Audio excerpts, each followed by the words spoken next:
make sure I can put a shirt on. What the fuck my shirt? Damn, my shirt in the Yeah, washing machine. bro, we ain't. We are live. Yes, we are.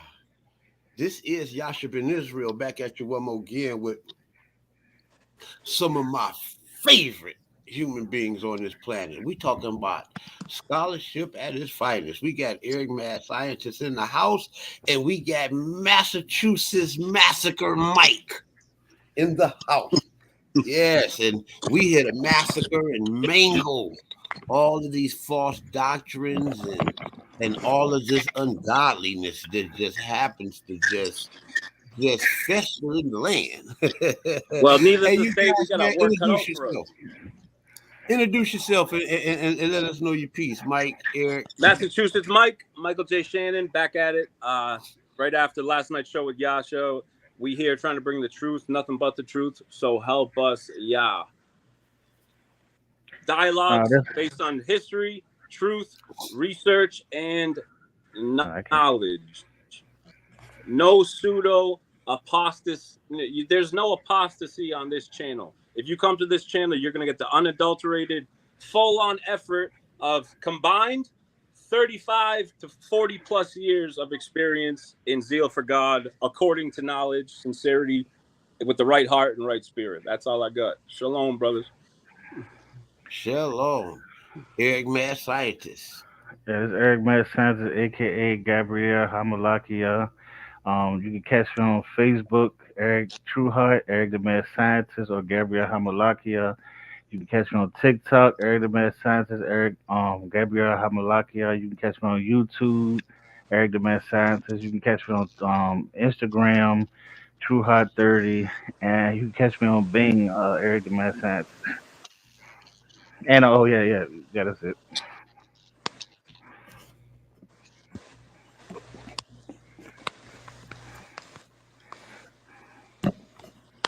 And so we go. All right, all right. Yasha, we got a good one for y'all tonight, bro. Oh, Yeah. yeah, we got a good one. We got a good one. And if it's going to be anything like the last time Eric blessed the mic, oh, my goodness. Y'all need to Chris, pull up you your want to watch a seatbelt. real MVP? Chris Harris, if you want to watch a real MVP, you better sit at the feet of Yasser Ben Yisrael and learn, you prideful bastard. Yeah. Yeah. So, I yeah, love we're you, going to Chris, brother, but, we can't have that retarded ass running wild on the internet. All right, let's go. Yeah. Now this here, now keep in mind that this is not the scam fraud. The scam Yeah, fraud. I know. We're good. Yeah. We're going to rock and roll. Yeah. All right. So, Eric, go ahead on and take it away, brother. Okay, this one is called the Exodus Israelite Canaanite Connection. So let's start it off. I'm gonna talk about the Exodus, talk about three groups of the Shemitic people that went into Egypt, and I'm gonna bring some evidence to show that how is evidence that Israelite did go into Canaan. And so we gonna start off with the Exodus first. So let's go. All And right. everybody better pay some respect to Eric the Mad Scientist. He dropped one of the coldest Hey, teachings. make sure y'all share this to some groups while I'm doing this. Yeah, I'll Oh, send okay, it out, yeah. brother. I'll send it out. Okay, so this is from Armstrong Institute of Biblical Archaeology, Christopher Eames. Let's get to it. Exodus. What is the correct time frame for the Exodus and the conquest of the Promised Land? The debate about the date of the Exodus, conquest of Canaan, and establishment of Israel as a nation. What does the Bible chronology say? And does the material on the ground offer any evidence? The Israelites crossed into the Promised Land. Gustave Doré, 1866. When did the Exodus and the Israelites' entry into Canaan take place? That's the contentious question. Not to mention whether or not it did happen. The general Now, Eric, why scholarly is it consensus. contentious? Uh, the contentious question. I mean, I guess because I guess because some people are saying that Israelites never existed and they didn't go into Canaan. Some people are saying Canaanites are actually Israelites, and some people saying that. And then the real life I've thing heard is some say Israelites. that Exodus is a complete. You said the what? I've heard people say the Exodus is a complete myth. Yeah, and then what the real truth of what I'm gonna show is that the Exodus shows that the Israelites did go into Canaan, and they did not kill all the Canaanites. And they actually joined with them, and never destroyed none of the cities. They actually became part of the cities. So that's something Wow. that's true. All right, brother, go Um, ahead. okay. Exodus, the liberation of the people of Israel from slavery into Egypt, 13th century BCE. The Britannica Exodus. 13th century Exodus from Egypt, Israel Ministry of Foreign Affairs website, Facts About Israel. Moses, 1350 to 1250, Hebrew prophet and lawgiver, transformed a wandering people into a nation. U.S. Capitol Relief Patriot Portrait Seminary. Most scholars date the possible Exodus group to the 13th century BCE at the time of Ramses II. Semitic immigrants, workers in Egypt, may have drifted back to Syria, Canaan in the 13th century for a variety of reasons. National Geographic, we may not know which Egyptian pharaoh challenged Moses. This event had been true, it generally have taken place toward the end of the 13th century. Okay, people like Finkelstein denies the Exodus. Now what I do, I go into people who criticize, and I go into people who's pro Exodus, and I go to I show both sides. I'm not biased to where I try to show one side so I show what both sides say, and it's on the people to listen and understand the evidence that they bring, and which one you think is telling more of the truth. So Now, okay, I want to say this while you right there. When you're talking about Finkelstein, real quick, yeah, in relationship to yesterday, remember as I was telling you about the archaeologists, you have the maximalists, the minimalists, and the revisionists, right? yeah. Finkelstein is a minimalist. The minimalists are those who try to explain away the Bible out of archaeology and history. Okay, yeah, that I mean that's good to explain them differences to the details so people to understand it. That everybody why different people have so much different. Why these archaeologists have different inputs on history. Yeah, So because you'll have also guys like your Garfields, your Chris Harrises. They'll make these broad sweeping fallacies like, well, the archaeologists don't say that. What yeah, you mean the archaeologists don't say that? There's archaeologists that do say that, and there's archaeologists that don't say that. yeah. That's why There's a no, real researcher like me, I don't go by just one way. I show what both people say, what both sides say. I don't see. I think it's a bias when somebody Now I try want to to point go out the one way way. Eric is presenting his information. He's already gone to the sources. He's not just stating information. He's saying where he got it. That's a reference, and he's Yeah, stating to you right now that he's using an objectivity, not a bias, and not a logical fallacy to try to ploy you guys and plant a seed in your brain to mislead you. This is yeah. how we do it on this channel: based research, history, knowledge, and fact. That's how we get down. So Okay, go ahead, okay. bro. I see. You're learning from Yasha on that. Okay. hey, um, Or all right. I told you, hey, I'll say this, Eric, me and Michael both has changed drastically with probably within the last 3 weeks. Okay. Yeah, I see. I see. I see you. So let me get to this part. All right. And then looking for evidence on the ground of Canaan from 13th century. However, archaeologists generally cite a dearth of evidence. As such, while the general scholarly census puts the biblical Exodus and entry in the 13th century, the general consensus is also that it did not happen. With a lack of evidence for Joshua's conquest in the 13th century BC and the distinctive extinguishable nature of pottery, architecture, literary conventions, and other cultural details between Canaanites and new settlers. The case, am I echoing? Uh-uh. Okay. The case for literal reading of Exodus all but the elapsed. It just I don't even know that word. Auto to What's that? Autonomous. Wow, that's a good one. Autonomous. autonomous, yeah, group at the end of 13th century, sitting there somewhere in the highlands of on top. Canaan. Huh? Okay. The census of modern scholars in the Bible does not give an accurate account of origin of Israelites. The Yo, Exodus did sound not check. happen as written in the Bible during the 13th century. Can y'all hear me? Yeah, I hear you. Okay. All right. Some claim Exodus was in the 13th century. But did not you know that the Bible does not state that the Exodus occurred in the 13th century BCE? In fact, biblical chronology shows that the Exodus in no way could have happened during the 13th century. So, should it be any surprise that the 13th century finds on ground do not match the biblical Exodus? Such a lack of finds for this period then only serves to corroborate that the biblical account.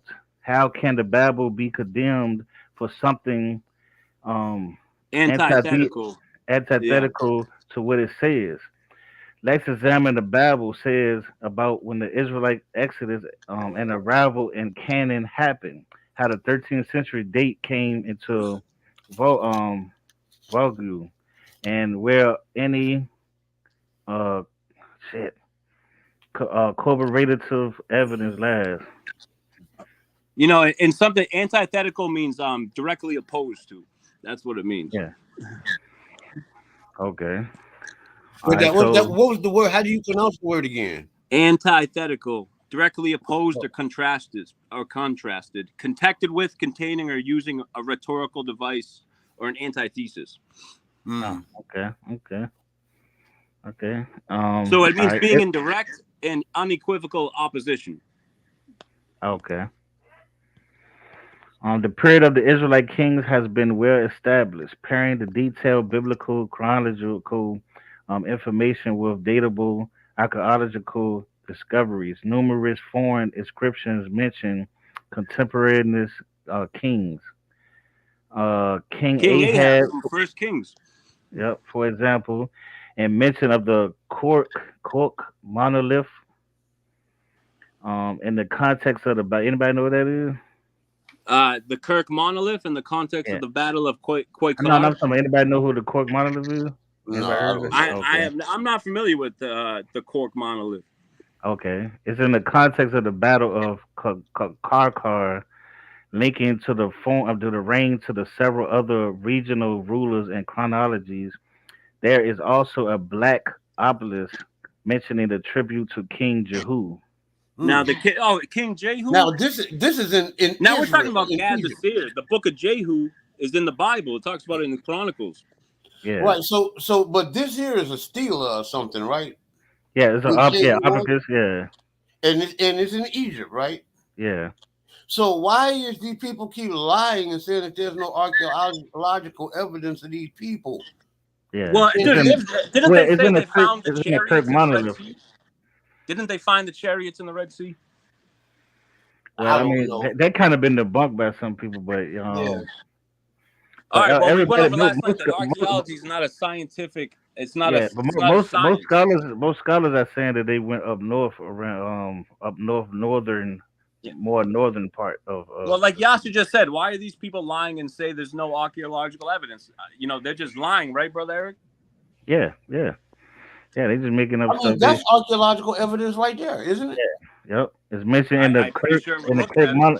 It said you mentioned in the Kirk monolith in the context of the Battle of Karkar, linking his reign to several other regions, rulers, and chronologies. There is also the Black Obelisk mentioning the tribute to King Jehu. Now, the In tribute Kemet. of King Jehu, is that? Are they talking about the book of Are they talking of the book of Jehu? Now they saying they what they saying is in different regions and other places it is written about this person King Jehu. So he's basically mentioning other places other than the Bible. So Yeah. which makes him what they're saying is more evidence of him being a real person. Yeah. Mm-hmm. Mm-hmm. Okay. All right. With Solomon reign beginning 971 BCE and his temple building commencing in 967 BCE, Second Chronicles 3:2, the date of 67 BCE is widely recognized date for the construction of the temple and his being refined right down to the nearest year, not only by ancient artifacts and biblical chronologies, but also independently of both, using the remarkably agreeing data preserved by historians of classical antiquity. base various on how the temple date relates to the record of establishment of Rome, Carnage, Tyre, and the fall of Troy. Now, do you have an example of this remarkably agreeing data? Like, what did they use? Um, hold on, this basically saying that that with the time that they saying is happened, it happened around a time where real history happened of Rome, Carnage, Tyre, and the fall of Troy. So they saying it's happened around this time of era. So, do you think the And time it says frame Second that Chronicles 3 is kind of speaking on this. So you think it's accurate? Like, So basically, this is again solidifying biblical authenticity to a certain Yeah, degree. yeah. he's It's saying taking, the timelines match up. yeah, it's saying. I mean, what they're doing is they're saying, yeah, he's mentioning a timeline with other times and saying this has happened around this time, and these histories that they know that happened, this happened around that time, and in the certain places in the Bible is talking about this time, so it really matches up with the history. Yeah. Now, So they're Eric, a saying the lot of temple people had to try be to around debunk 9-7. things Uh-huh. like did they try to debunk things like the Exodus of Egypt because they could just say, "Oh, the timeline's off," but you how do you Well, prove it? they try to say Israelites wasn't in Egypt, but see, what I'm gonna show is Semitic people. I'm gonna show that Semitic people were in Egypt, and and see, when we talk about mythology, mythology means sometimes that it didn't happen the way that it actually said it happened, but it was an exodus, and it was a certain people that did it, and they basing it off, and it might be two Yes, different exodus, and they basing it off of one I know, exodus, and and people, the but story people kind say of, that, and they say, "Well, since there's no direct history, well, they would say yeah, Josephus is not an accurate source based off an argument like that." yeah. But see, once you understand like the way they name people like Shemetics and Hemetics, so a lot of Shemetics did go into the like Egypt. Well, it Canaan goes right back actually to was after in the Egypt at flood, one. right? Sham, Yeah, Ham, and Japheth yeah, got divided land. yeah. Just like Shemitic people was in Mesopotamia, and they helped build Mesopotamia, but people don't want to speak on them. They All don't right, want we're to talk about cooking, Shemitic boys. people Eric, around. keep going, And they brother. All right, should, and they should because the Canaanites were big. Remember how we was talking about the Israel mixing yep, with the Canaan?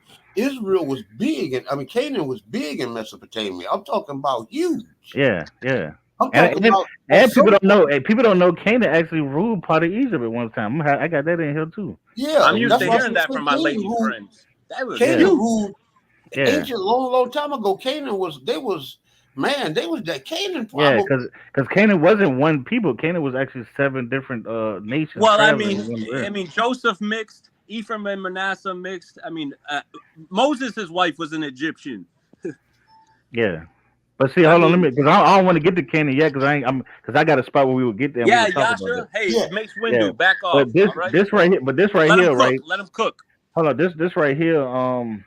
They saying most people trying to say Exodus is 1300. So what this person is going to do, he's going to try to show that the Exodus right was really around 15 and 1400, and that's why when they looking for stuff around 1300, they can't find it because they're looking in the wrong period. This is what this person is trying to say. All right, so yeah.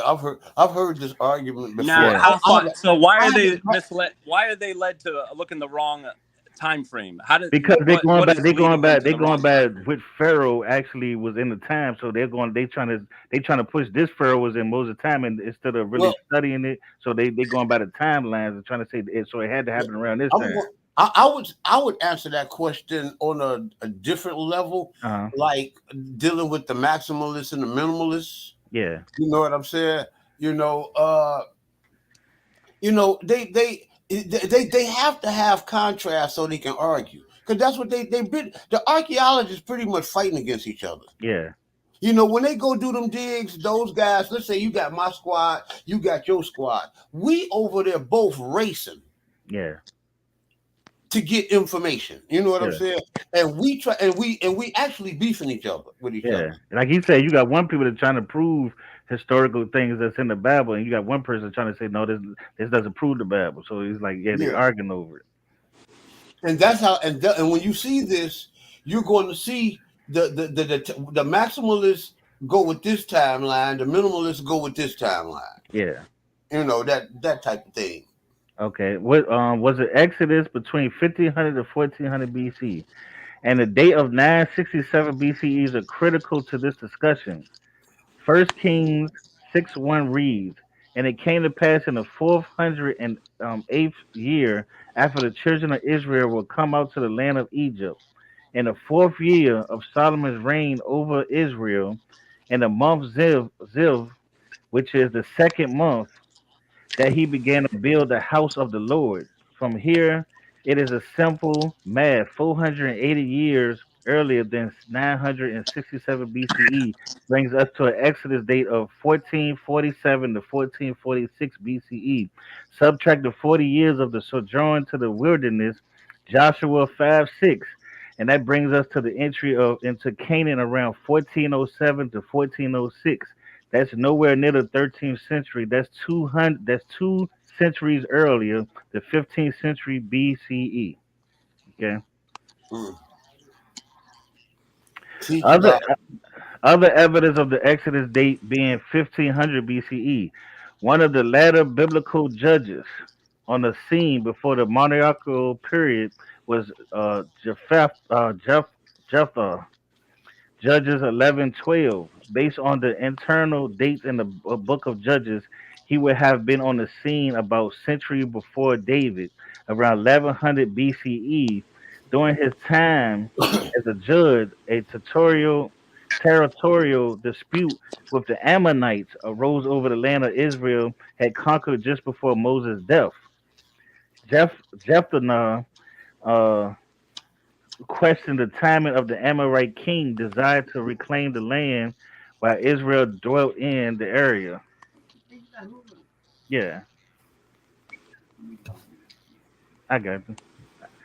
Um, the land Israel had been conquered by before Joseph's death. Let me see. The Amorite king desired to reclaim the land while Israel dwelt in this area by the side of the Arnon 300 years. Wherefore did ye not recover within that time Israel to the point had already been in the land roughly 300 years. Again, the math is simple. 300 years before 1100 BCE gives an entry into the promised land date about 1400 BCE. 40 years of sojourning earlier brings us to the Exodus. Solomon and Jephthah are the precise agreement. The biblical Exodus took place in the middle 15th century BCE with the entry into the promised land at the end of the century. Okay. This is from Monothus. Menothus. Veneto. Menothos claims that Amhotep was the Exodus pharaoh. Now you see how some people say it was Ramses, and now some people say it's Amhotep. So that's another argument that people have. I heard Thutmose. Yeah, Thutmose. I've heard all three. Yeah. As for the name of Exodus Pharaoh, there has been endless speculation and dozens of different Egyptian pharaohs proposed by many dozens more researchers as candidates for the figure behind the Exodus.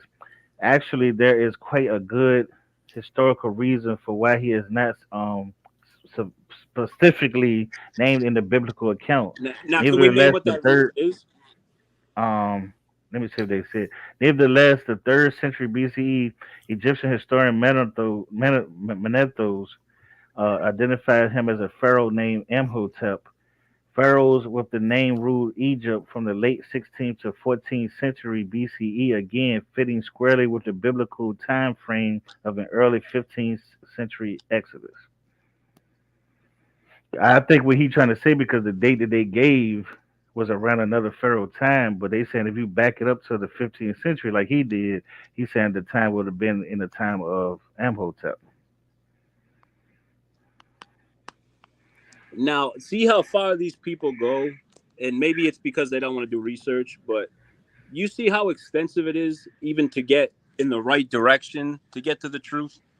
Yeah, I mean, it, and people would just say with no degree, no research, the Exodus never happened. Can you prove it? yeah. You there, Yash? Um, You're muted. Yeah, I'm here. I'm muted over okay. here. Oh, okay. All right. So this one I'm getting to Israel going into Canaan right here. This is what we want to speak on. Israel. This is what I was speaking on. That Israel did not destroy all of Canaan. Israel did not destroy all of Canaan. Did you know that the biblical invasion of Canaan was not a city by city destruction. In fact, the biblical specifies just three cities as being reduced to ashes by the Israelites: Jericho, Ai, and Hazar. More on the further down, the Bible actually takes pains to mention the preservation of Canaan city structures as opposed to destroying them. Joshua 3:11-13.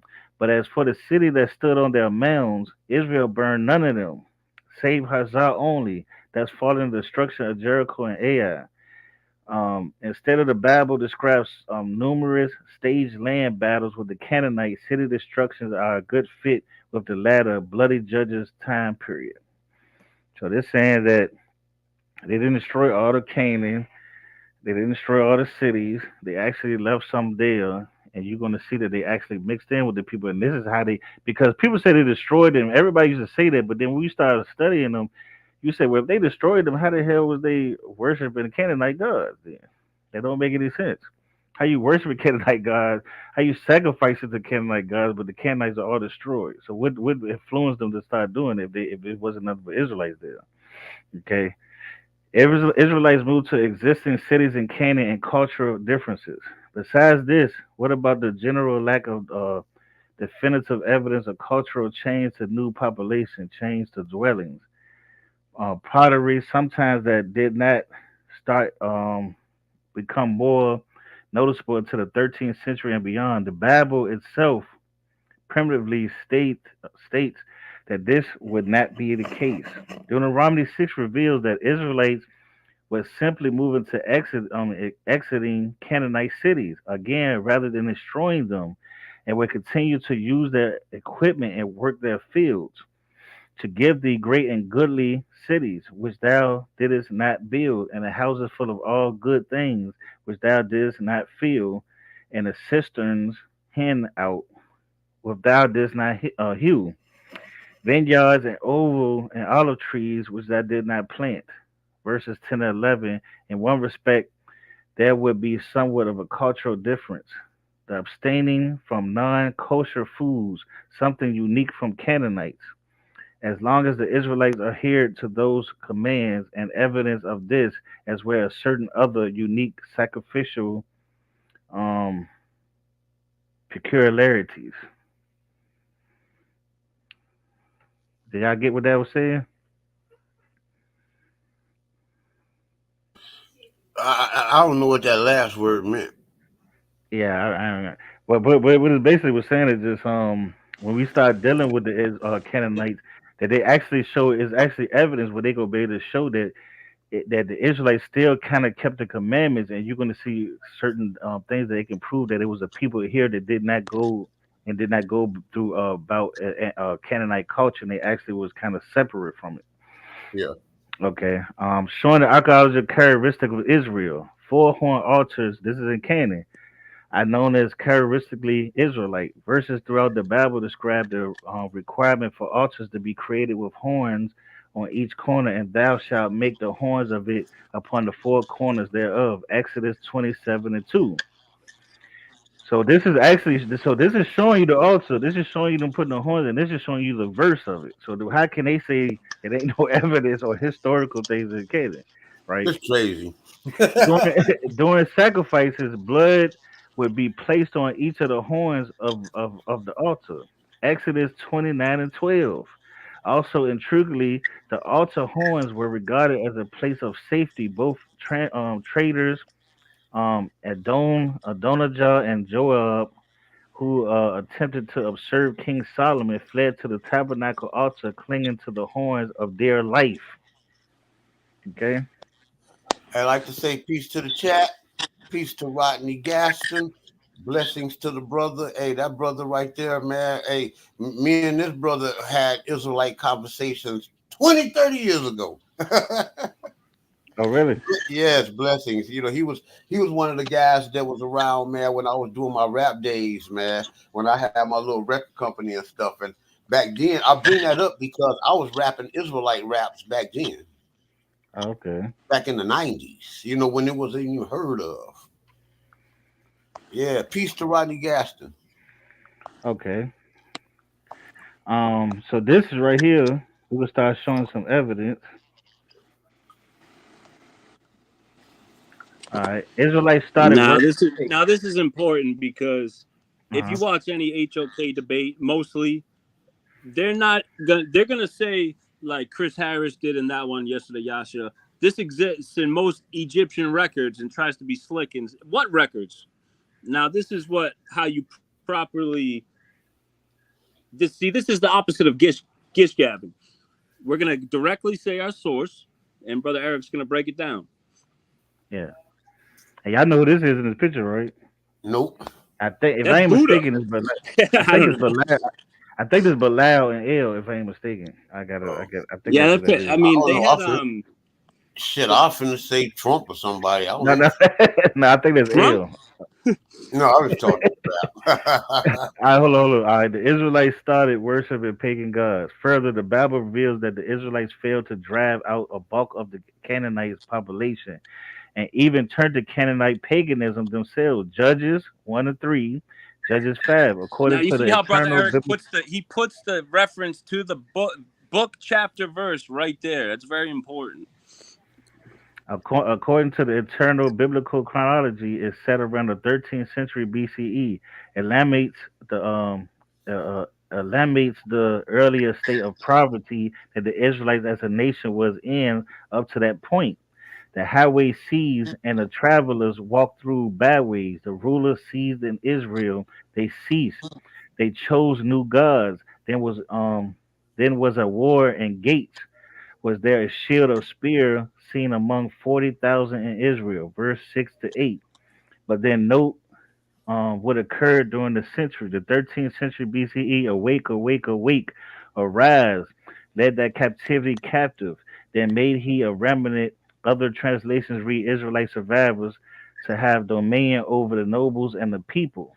Verses 12 to 13, the passage proceeds to show the rise of Israel as a larger body out of the obscurity of Canaanite oppression during the 13th century BCE. So when they went into Canaan, they end up becoming poor and becoming oppressed by the Canaanites. It then basically revolted and became the power of Canaan. Oh, Okay, the Armana ladders. But as stated above, conquest at this time, 14 BCE, on into the 14th century, was primarily in the form of land battles and territorial seizures, while a lack of physical evidence is often cited as evidence against the Israelite conquest. This is somewhat misleading because there is an abundance of textual evidence. The Amarna letters are a trove of Canaanite documents dating to the early mid 14th century BCE, uncovered in Egypt's city of Amarna. The cuneiform tablets were sent from leaders, mayors throughout the Canaan to the pharaoh, who largely controlled Canaan at the time. Many of the letters are written in a tone of sheer desperation for military aid, describing the entire land being overrun by an invading people named Habaru. Here are some examples. So this is showing that Canaanite and Egypt was actually working together at a time, and they actually sent a letter to, yeah, to Egypt, telling Egypt we need help because these people are overthrowing us. Okay. Call in the National Guard. Evidence of the establishment of Israel. The list of evidence for the establishment of Israel in the land of the end of the 15th century throughout the first half of the 14th century could go on. There is a 13th century Mariam Patar stela, which directly mentions Israel as an already well established entity in the land by that point. There's the Berlin pedestal for which dating and context, which appears to reference the presence of Israel in the land, perhaps during the 14th century BCE or even as early as 15th century.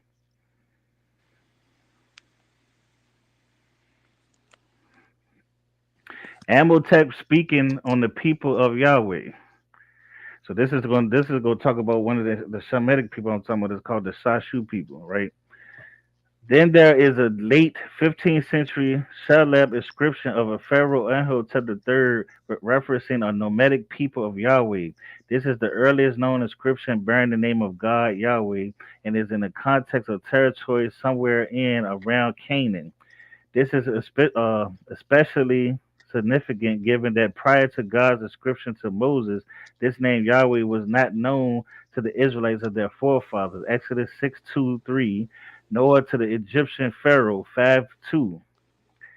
This is acknowledgement of the name of this inscription, therefore tidily fits with the 16th, 15th century Moses and the mid 15th century Exodus, but requires explaining away in order to fit the Exodus several centuries later. So this is what I'm trying to say that the mythology could be different events or different times of a certain people that they put in. You know what I'm saying? So this is what they're saying. These are Semitic people. So that's why I said when you say just not take away the Israelite name and understand that Israel was a Shemitic people and understand a lot of the Shemitic people were of what God. They were the people of Abraham that God and they worshiped that God. And most Shemitic people did worship him. Yeah, I Okay. think that that you So do you don't want to look stop and for break it down a Israel. little bit? You want to keep going? Yeah. Well, y'all should, yeah, y'all should go. He was about to say something.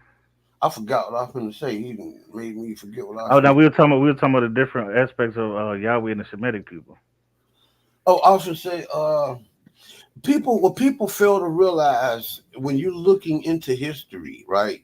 Yeah, You have to realize that Israel didn't become a nation until after they came out of Egypt.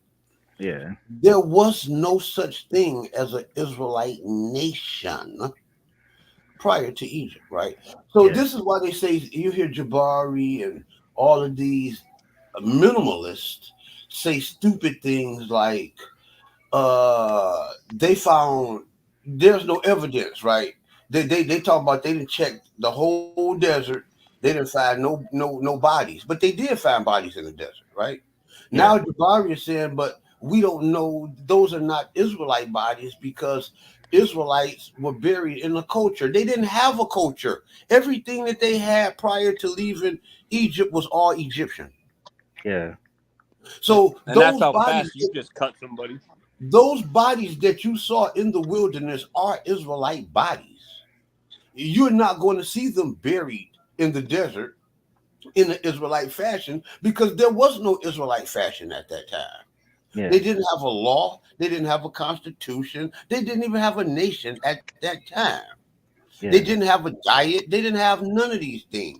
You know, they're trying to say stuff like the Israelites didn't eat pork back then. How do you know? yeah, The Bible never talked about their diet until the laws of Yeah. Moses.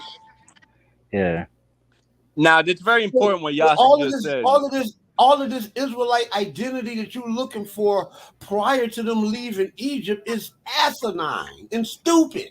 yeah, Is this when they put on their running shoes and sprint away? Because when you say prove it, they can't prove it. yeah. Yeah. All right. So, is there evidence of Israelite slavery in Egypt? Let's get to this. Oh, There's you need a also drum roll? perhaps there's also perhaps the most dramatic snapshot of Israelite slavery in Egypt of the brick making sort described in Exodus 5 in the tomb art of Egypt, noble Rek Rekmir below. The description shows Eastern Semitic slaves making bricks in the very same manner described in the Exodus 5 oppression. Just before they were freed from Egypt. What is the dating for this tomb art? Around the middle of 15th century BCE. So y'all get what he's doing now? He's Yeah. pushing it. He's telling you that these dates that they giving you, the 13th century, is not the same date, and it's actually around the 15th, 14th century BCE. And he's showing the evidence, and that's why they try to say this ain't happened then, this ain't happened then. But this they said this right here is showing, and they're building. They're these are oppressed people building for Egypt right now in the time of around the time of the Exodus happened. Okay, and they Semitic people. I'd like to say peace to the chat again. Peace to Tony Vickers. Vickers Emerson World is in the house. One of our loyal, loyal viewers. Yes, yes, yes. Thank you Yeah. for showing Peace up. to the chat. Uh, Shalom, brother. and I want to say this, hit that like, y'all. Hit that share, y'all. Hit that subscribe. We're trying to boost these channels up. Take it away. Yeah, and make sure y'all share it, support us, share it. You know what I mean? And come on the show when y'all want to talk and discuss, man. Y'all ain't gotta just be in the chat all the time. Come up and call at us. All right. Hyksos in Egypt.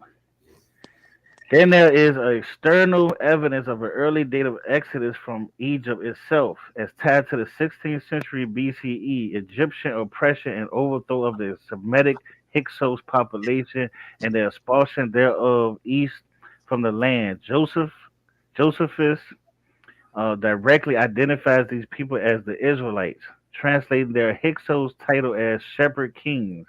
The Egyptian historian Menethos described these Hyksos as having, following their departure from Egypt, built a city in that country which is now called Judea, and called it Jerusalem, as quoted in Josephus against Apion. More about Hyksos and related Egyptian evidence of the Exodus itself can be found here, and again, as with the internal biblical points and early Exodus date, the list of outside evidence from archaeology and classical history can go on. So they say there's plenty of evidence. There's plenty of historical, classical evidence.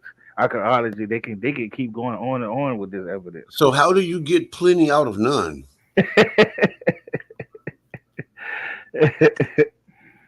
That's what I want to do.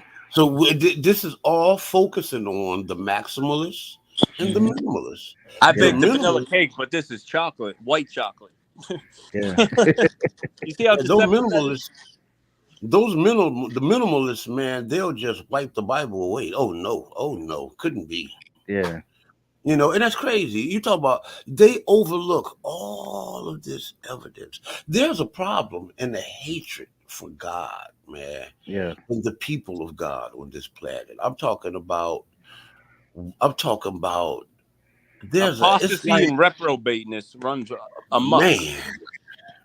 man, I'm telling you. Take it away, Eric. Okay. All right. Is that fair though? As we have covered, relating to the datum of Israel emergence following the Exodus, is most certainly is not. Of course, much still remains to be found related to Israelite Exodus and appearance in Canaan. But as the saying goes, absence of evidence is not evidence of abstinence. That's what That's Joshua right. always say. That's After right. all, after all, the contemporary biblical Hittite kingdom was once scoffed at as entirely fictional until it was discovered in the early 20th century as one of the most powerful empires in ancient history. Forget wandering Israelite nomads. How do you lose an entire empire? But what has been found related to the Israelite exodus and conquest remarkably attests to the biblical account. One of an exodus during the mid 15th century BCE and the conquest of Canaan at the end of that century. This despite the wide spread bias towards entirely the wrong period. So this is what y'all should talk about Yeah, I know also. you how you ruin a kingdom, Eric. You name it the HOK. Yeah. So this is talking about what Joshua was talking about when he's saying when you said the Maximus, right? When they trying to actually throw history off and prove and make it their point off their badness by going to a whole different date and saying, look, see, we went to this. This was the date it happened, and we don't have You're no talking about the evidence. minimalists. Yeah, the Yes, memo list based off their and no, bias, correct? yeah, and And not you know, and not you know, going Their into bias any would other be date. their Uh huh. their bias and would you be know, their. Go ahead. Yeah. I noticed that when you're dealing with these, right, that it's like the maximalists. These guys are logically intact. They are careful not to look look at this stuff fallaciously. The minimalists, they are fully fallacious, man. I mean, they accept the arguments from ignorance. Yeah. Which is the evidence of absence is not the absence of evidence. They accept, they believe that the absence of evidence is the absence of the absence. I mean, you know what I'm saying? Yeah. Hold on. You said the absence of evidence is the evidence. My God. Yeah, yeah, that's what they say. They say the absence of evidence is the evidence of Do you know absence. how wrong that? That's You know that's how many logically problems there are with that statement? well, it's logically fallacious. Yeah. Just flat out. Yes, it's meaning it's deliberately deceiving and wrong. Yeah, it's deceitful. You know what I'm saying? The absence of evidence is not the It's also evidence of dumb evidence. because evidence And is the it's substance never, of something and that proves something. it could never be the evidence of Well, think absence. about But I they the mean, try to I add mean, I ain't evidence. gonna lie. I ain't gonna lie. I fell into that. I mean, I kind of well, see we what all they did. mean. I know. I kind of see what they mean now when they saying just because there ain't no evidence because you could find it later on and then what? Well, So think of it's the like court I of law. understand what they're Evidence saying. is a substance of something that proves the case or proves a point. If you can't say Yeah. no evidence is But evidence, yeah, there's but no evidence Yasha shot me, but I'm gonna say he shot me. but what about when you say, okay, but what if this, right? You put the if, but what if this and that? Now we dealing off in now you add more fallacies to it. Yeah. You know what I'm saying? That's called a slippery slope. Yeah. See, when the minimalist is like fallacy among fallacy among fallacy among fallacy, basically you niggas liars, man. Yeah. Yeah, just about how they lie of how many chicks they've been with. Yeah. Fallacy. Because that basically what they saying is yeah, because basically what they're saying it was a nation that these people, these members try to say didn't even exist at all. It was probably a mythical city, and they actually found this city, and it was actually a fact. So just because you didn't see it or you can't find it yet, that doesn't mean it doesn't Man, exist. Eric, imagine if real life was like Pinocchio and these liars' nose grew every time they lied, brother. Hey, I want to ask you about that city you just mentioned. What was the name of that city? Because that's um, important. Hold on. Hear me out. no, That's yeah, important. I went back to it so I could tell you what city it was. That's important. The Hittite Kingdom. That's important because that right there proves the argument from ignorance is fallacious. Yeah, It proves it proves that it just don't work. It never works. But these guys act like it works sometime or possibly once for me. Logically fallacies. That's what they is. But when I use them, y'all gotta excuse them because I'm archaeologist. That's what yeah. the minimalists do. All right, so You see this is how Canaan. dangerous. Yeah, what you were saying? It's just so dangerous that these brothers are out here, just deceitfully. They're doing nothing to edify the people but hurt them, man. And that's why Yeah, you need to be tuning into this channel. Take it away, brother. yeah, See, it's important. It's important to take people away from God. Do you know that God is the supreme sovereign? yeah, And Was that a rhetorical? there's rulers in this world who want that sovereignty to themselves. yeah, My goodness. Well, how wicked, arrogant. You know how we were talking yesterday, Yasha, about people who just don't care? Like you stole cookies and your mom beat you and your brother. I don't care. I'm going to steal Mhm. more. Yeah. yeah. All right, so Canaan and Israel. This is from the University of Pennsylvania Museum of Archaeology and Anthropology. Okay. No, that's important. Read the University of Pennsylvania Museum of Archaeology and Anthropology. These aren't people's pseudo opinions on the Yeah, internet. Real buildings, real museums, real Backed by scholarship. real scholars, real PhDs, real research. yeah. Artifacts appearing in the Museum Canaan and Ancient Israel Gallery were drawn from the Museum Syro Palestinian collection of over 15,000 artifacts, which came from these archaeological excavations, Tel Beth Shemesh in 1928 to 1933, Tel Beth Sheen 1921-33, Gibeon 1956 to 1962, Tel S. Shadaye 1964 to 67, Sharepata 1967 to 1947, 74, and the Baca Valley 1977 to 1981. I know I probably ain't saying that right, but That's right. Oh, okay. Hey, but these are the artifacts. These are for clarity. Yeah. These are artifacts for what now? Appearing in the museum, artifacts appearing in the museum's Canaan and Ancient Israel gallery were drawn from the museum's several Palestinian collection of over 15,000 artifacts, which came from these archaeological excavations. Okay, Excavations. so these are artifacts appearing in the museum's Canaan and Ancient Israel gallery, right? Yeah, Artifacts, ancient Israelite artifacts yeah, that you say, which came from the archaeological excavation that you said that don't exist. yeah. This is Oh crazy. my! See, can we end? We could end the show now. We can end the show right now. All right. Canaan was never a united nation. I remember. I'm telling you right now. A lot of people were talking about this, and I remember when I first brought this up, and I heard people start talking about this on the show. I ain't gonna talk about the show, but everybody knows the show. But Canaan never was a united nation. The land known as Canaan was situated in the territory of the southern Levant, which today encompasses Israel, the west bank of Gaza, Jordan, and the southern portions of Syria and Lebanon. Throughout time, many names have been given to the area, including Palestine, Ezeric, Israel, Balad, Shem, and the Holy Land of the Jaya.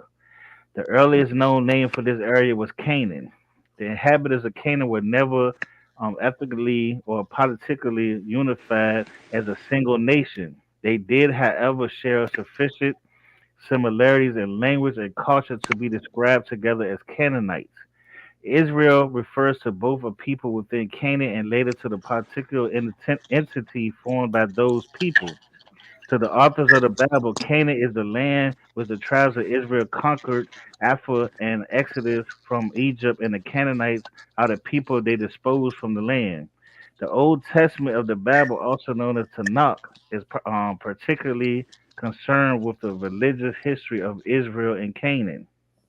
In addition to the stories of the Bible, archaeology has provided us with another perspective for viewing the cultural and Canaanite and ancient Israel. This perspective is built upon the social and historical context of the material remains which these people have left behind. Through studying these remains, we may better understand the cultures of ancient Canaanites and Israelites. So you see how these people are not trying to say Canaanites or Israelites, what some of our brothers are trying to say, Israelite brothers are trying to say. You see what I'm saying? So they are making a distinction between these two, and they saying there's evidence and there's archaeology evidence and there's artifacts that shows that it was two different people, and the Canaanites were all not the same people, but through political and through politics and everything, they kind of was together. You know what I mean? Like it was like a unite. It wasn't united, but they kind of was had so much similarities together through politics and culture that they resemble as one nation. They look like one nation to our people outside. Yeah. I tell Beth Shemish, uh, Elihu Grant, Haverford College, Haverford College, Haverford, Pennsylvania, directed excavations at Beth Shemesh, a 7-acre tail or mounted situated above 12 miles west of Jerusalem, known in the Bible as the birthplace of Joshua. The Hebrew name apparently preserves the tradition of the older Canaanite temple. The remains from the Middle Bronze Age through the Byzantine period, 1900 BCE to 830 CE. Okay. The site of Beth Sheen is located on a large 10-acre mound. Project directors Clarence Fisher, Alan Rowe, and Gerald Fitzgerald evacuated 18 cities, levels dating from the late Neolithic period, 4500 BCE, through the 12th century CE. At the time of the conquest, according to the Bible, Beth Shean is one of the cities from which the Israelites did not rout the Canaanites. Joshua 17:11, Judges 1 to 27, and a city or two whose walls the Palestine fastened the body of Saul and those of his sons. 1 Samuel 31 and 10. Okay. So this is another claim. I guess you said the memorless claims that Israel had no gods before coming into Canaan. This is Canaanite for uh what you call it? What that name is? Canaanite for, what's that word right there? I keep forgetting it. Claim Israel. What? Phoenician. Yeah, there you go. Canaanite Phoenician God of the Israelites, Phoenicia.org. That I couldn't pronounce. It was on my tongue, but I couldn't say it. All right, You good, brother? Canaanite El Hebrew Yahweh. The Hey, I've been on Israelites. that site. I've been on that site for years, man. I've been following that site for Oh, about really? about 10, 15 years. Okay, okay. Canaanite El Hebrew. This I want you to speak on this because you know the language of this, and I heard you speak on this before, so I'm gonna say this for. All right, Canaanite El Hebrew Yahweh. The Israelites' religion began as a henotheistic offshoot of the Canaanite worship of El, along with his secondary epithet, um, epithet, epithet, Yahweh, which refers to El Yahweh Sabaoth, often translates as Lord of Hosts. It likely means El, who creates the armies. El, who was the supreme god of the Mesopotamian Shemites, later became the chief god of the Hebrew Babel. In Hey, Canaan, Eric, you he want was me to read known to. for you? Just give you a little Yeah, break. you can read. Yeah, I am kind of. Yeah, All right, bro. I glad you see the. I guess you see the tiredness of my read. I'm glad you heard that. You can go. Well, I know I know Yasha ain't gonna tap in. Yeah, I mean, I would have, So but yeah. I'm over here. I would have, but I'm Nah, over I'm here just giving you a sharing. hard time. Yeah, I'm over here sharing the video. So okay, yeah, you can go. You can No, I go. don't mind reading it I off. need a little. I Yeah, just I give need a my little brother a break. break. Yeah, Go get yourself a smoothie. you can start from the beginning. Yeah, so this is Canaanite El Hebrew Yahweh. The Israelite religion began as a henotheistic offshoot of the Canaanite worship of El, along with his secondary epithet Yahweh, which refers to El Yahweh Sabaoth, often translated as Lord of Hosts. It likely means El, who creates the armies. El, who was the supreme god of the Mesopotamian Semites, later became the chief god of the Hebrew Bible. In Canaan, he was known to be the father and ruler of the divines as well as the creator. Okay, now The you god see. of Now you see. I Now don't you see. I don't buy You, that, but I don't buy that. But uh, I proceed. yeah, I mean, I'm just saying, even what they saying is still. That what I was trying to say that is it's still a Shemite connection. It's not Yeah, like it's coming from another people. It's actually still a Shemite connection where they saying that this ale came from that. But we gonna see what y'all yeah, should So you're say saying about it this. has Shemitic origins. Yeah, yeah. Now that part is important, right? And it's factual, right? That they have Semitic origin, but being that they are Semitic, we got to keep in mind that Semitic is that's a blanket statement. That could be Arabic, that could be Ge'ez, yeah, that could be Tigrian, that could be Amharic. You know what I'm saying? yeah, That could be Aramaic. yeah, You know what I'm saying? yeah. It could be a host of languages there, right? So the word El itself, right? They would have to say what they would have in order for this to be the truth. They would have to say that the Canaanites were the proto Semitics, Yeah. right? They would have to go that route. I haven't seen nothing. I've seen them try to go there, but not nothing concrete. And I say that because the word El itself is just the generic word for God, right? Yeah. It's a generic word, meaning that it's like president. It's a title, right? So you there's never a reason to believe that the Israelite God and the Canaanite God is the same God. Never.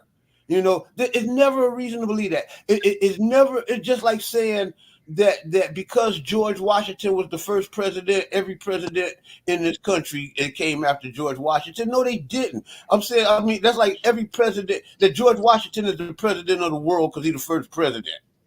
Yeah. You know And what to I'm see saying? this, No, and see this why I show evidence like this because, like I told people, I showed the critical side, and I showed the pro side. So when people come at us, we already know what you're trying to come Yeah, at. That's why people don't want to deal with it because they know we already know what you're gonna say. We already know because we ain't looking at just a badness or trying to prove something. We showing you we are looking at what the people are trying to deny too. yeah. It's like the word daddy or father. You know what I'm saying? Yeah, Just because I say father, you just can't sit up there and say, well, the first father started with Yasha. He's the oldest. No, it didn't. We all got 4 different fathers, man. yeah. My Cause you father is not Eric's father. You know what I'm yeah saying? And Eric's That's father wild. is not Michael Shannon's father. yeah. The Israelite God is the Israelite Il, and the That's Canaanite wild, God is man. the That's what. Canaanite That's a Il. whole nother top. That's a whole nother show. Yeah. Yeah, That's a whole and nother show. You this want is me to the keep part. going right now? We No, good? no. Well, I want you to let me finish. Right, the brother was he wanted me to speak on that. This is the part where he was saying about the Sound language check. that he heard me speak on. You know what I'm saying? And this is the part that I wanted to expound upon, and I passed the mic. I said what I had to say. Okay. Hey, sound check. Yeah. Can you hear? Oh, okay, we're Yeah. good. Sorry, I cut in. So we're good to go. Yeah, you can go. Yeah, I can hear you now. Okay, so as well as the creator, the God of the Jews were the fourth, one, two, three, the fifth line down. The God of the Jews evolved gradually from the Canaanite El, who was the high god of the pantheon, to Israel, the chief god of the Hebrews. The essential qualities of the Canaanite El were retained in the God of the Hebrews, along with the memories of the theogony of El and gods. Over time, the Israelite group of Canaanites converged the sky gods El and his son Baal Aldad, and El was conflated as Yahweh. Early on, just if one of your brothers want me to stop, just let me know. Early Okay. on, the Israelites also worshipped Yahweh along with his wife Asherah, who was originally the consort of El. In the Canaanite tradition, for a long time, scholars of the Hebrew Bible concluded that a major difference between the God of the Bible and the gods of other traditions was that so-called pagan gods had sexual lives and consorts. Yet intriguing inscriptions from two different Middle Eastern sites, the inscriptions were blessings not only in the name of Yahweh but also his consort Ashura. Over time, there was a push towards monolatry, the worship of one God among many, but not necessarily denying the existence of other gods. This made the Israelites focusing on El Yahweh and thus compelled to make it appear as there was a greater divine Yahweh and the older god Baal. Thus, in order to build up and emphasize the distinction between Yahweh and Baal, the Hebrew text goes to great lengths to make Yahweh's conflict with Baal apparent, especially in the book of First Kings. This marked the trend of Israel rejecting its heritage. Now, Y'all want to expand or want me to now finish it up? I want y'all to see now how this is what y'all saying that these people are making two different arguments, right? Because when we first read, where did the Egyptians say they first heard Yahweh from? The people of Shashu, right? So now this is trying to say that some another different Shemitic people had Yahweh, and all of a sudden El and Yahweh got connected from Canaanite, evolved from Canaanites, and from their El we start worshiping their El, and our Yahweh got connected with theirs and had a wife. So they're saying we never had a God; that our God was adopted from Canaanites, and Canaanites had these gods, and then we actually adopted from Yes, them, and then made but Yahweh a Do you see how monotheistic much God. mess we get into here when these people just go and they don't? Do you see but how that's much you are lost in the sauce, man? that's This not is true. wild. That statement is just not true, man. Yeah. It's just not, man. I mean, it's impossible for the Canaanites to have brought up Yahweh based on the laws of language, bro.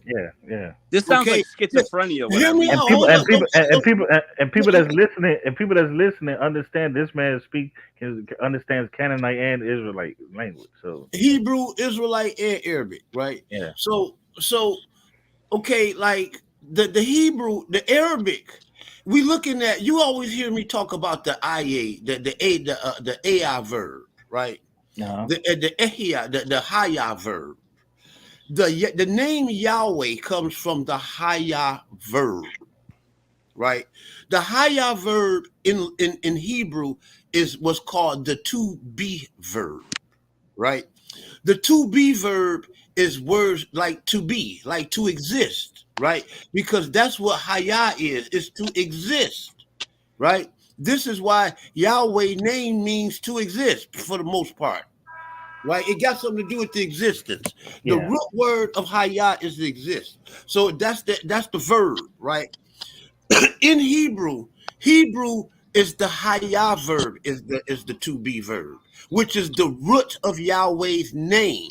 In Arabic, the to be verb is kun, and in Phoenician it's kun, which means that kun is the root of that word, and kun is not Yahweh cannot be derived from the word kun. You understand what I'm saying? Yeah. You know, you got okay, like ehia. You got ehia. You know, you got haya, right? Which is he has existed. It's past tense. Then you got ehia. You know that I exist right now, or I will exist, right? Yeah. You know, it also means like was, right? I'm getting off into this just to give a little what the to be verb is. No, so if I wanted to say I want to become something or I was something, you would have to use the kun, bakun, yakun verb there. And kun and haya are two different words that are not cognates. There's no way possible in the language at all can you derive Yahweh up out of the Canaanite language. What I'm trying to say is that is about as extracting Yahweh from you can't extract Yahweh from the Canaanite language just like you can't extract Yahweh from the Arabic language. This is the reason why Yahweh is not known in Arabic. Yeah. But see, this comes from these people that's bad and trying to say that the Canaanite Hebrew language is the same, and they try to make it seem like the it's Canaanite. not the same. Yeah. It's not the same because simply based off what I just said alone, the to be verb alone would drastically separate the languages. And what I'm trying to tell you, just because they have shared a lot of loan words, they're two different languages. I speak them all. If you was to talk Canaanite to a Hebrew, he would not understand you. If you were to talk Arabic to a Canaanite, he would not understand you, and vice versa, bro. Because I wish I had a bomb. all three of those languages should be respected as individual languages. Now, do you see why we have a problem in our community? Yeah. Well, you can go ahead and read the bottom part. You go ahead and read the last part. Yeah, I'll read the last part. Now, you never heard nobody have this argument before. Before you die, you will hear people still in our argument. Oh, yeah. Just know that where we got it from. from. Man, maybe before the clock hits midnight. Jabari, go put your chicken bucket on your head. We get ready. The attempts by monotheistic exegesis of the Israelite religion failed to define Asherah as a rock or a pole instead of a goddess. When we talk about like say how you call out Jabari, right? Jabari is not the threat. Don't nobody follow Jabari, bro. I didn't say that because I thought he was a threat. Hold on. The threat is Chris Harris. Yeah, because of his based off what I was saying last night, Chris Harris is turning out 500 to 1,000 new niggas a year. Yasha, you should post a link to that video in the chat from last night. You know, now I don't have to. It's on the same. You know, it's gonna be all right. I don't know how to post a link like that. But I mean, I'm forgetting what I was saying. What was I saying? No, you said Chris Harris is dangerous for how fallacious. Yeah, he's more dangerous because go look at Jabari's YouTube page, man. Nah, I wouldn't waste my time. Just go look at it and see how many followers he got and how many views he get. I don't even know what his page is. He got one and it's doing nothing. Yeah. You hear what I'm saying? That page is trash. That man ain't got no followers. That man followers is all on Sidnetta. And without Sidnetta, that man is a nobody. And he, for real. Yeah. I'm talking about far as we is concerned. Now, he'll be this professor. Well, yeah.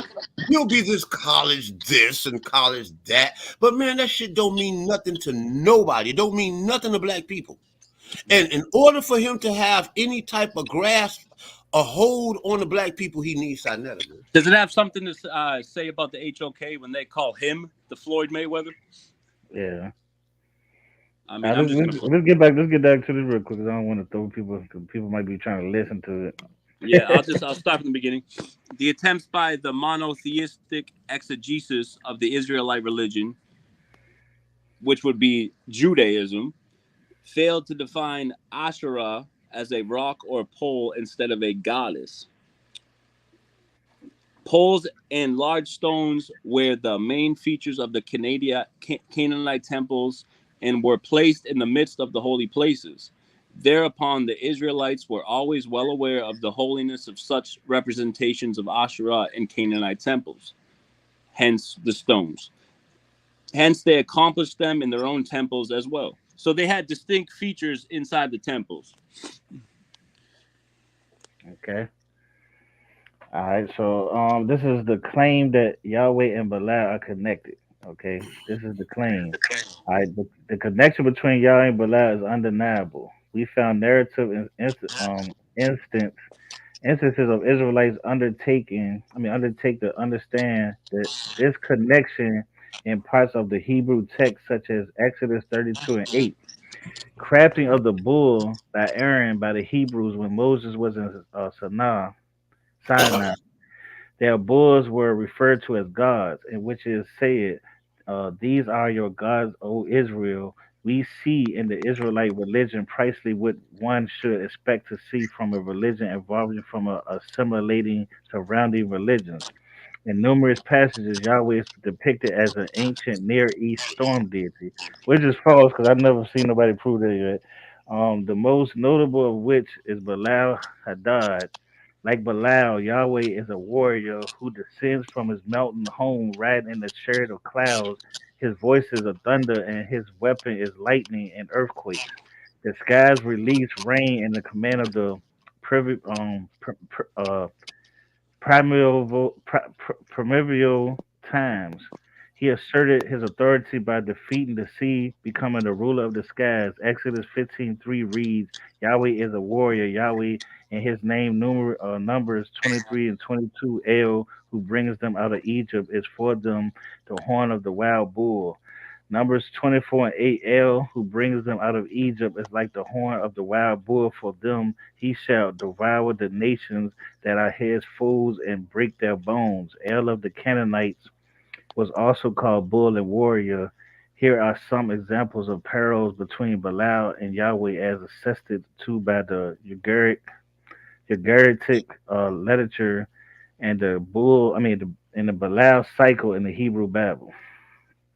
See, this is to me, this is a lot of speculation. Well, it's book. It's not scholarly. Yeah, Yeah, it's not. This is what this is from Phoenician.org, right? yeah, And it's bias. yeah, Oh, it's wicked bias. It's I an mean, attempt.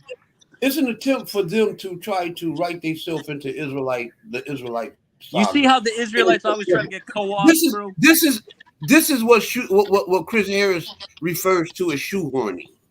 yeah, Logical fallacy again. They're trying to shoehorn their God into the Israelite pantheon. You know what I'm saying? The So Israelite. what do you think about this right here? When they trying to say it says from the root name El, the ancient gods' names were derived. So he's trying to say Well, the word El, yes, Elohim, Eli, right? My God, Elohika, your God, right? Elohim, Eloheinu, our God, right? I yeah, mean, these are just words, man. I mean, they don't mean what these people are lying to y'all like they mean. It's just a word. It's not yeah, even a name. It's a word. yeah.